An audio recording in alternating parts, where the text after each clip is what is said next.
Akaseera kano ka ripota ya mbeera y'obudde omwanjuzi Muhammad Kituso okuva mu kitongole ky'eggwanga ekivunaanyizibwa ku bya mbeera z'obudde.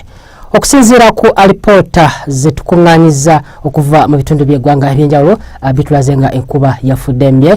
Jinja yaweza milimita za 42, Kabale 4.5 so nga ate Gulu 15.8.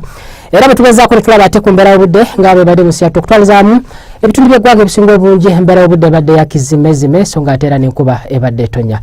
Wabula enkuba eno okutonya kyavudde nti Serwandula mpewo ebbiri emu eyitibwa St Helena ssaako n'eyitibwa Mascaline esangibwa bukiikaddyo bwa Summersing Africa zeeyongeddemu amaanyi era ekyo kyaviiriddeko okusitula omukubo gw'enkuba ne gusimbira ddala bitundu bisangibwa makkati ga Summersing Africa era ensonga lwaki enkuba yatonye mu bitundu by'eggwanga ebyenjawulo. Era bwe tugezaako ate ne tulaba ku mbeera y'obudde ebisobola okuba musiyatu tusobola okuba okutonyanga mulimu n'okubwatuka kw'eggulu mu bitundu by'eggwanga ebisinga obungi mu biseera by'okumakya.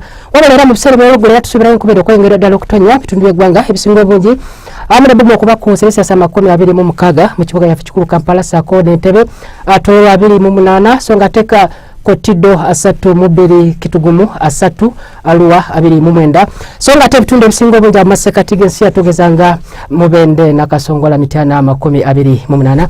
Wabula era musaze mu Kabale awamu ne Kisoro 24.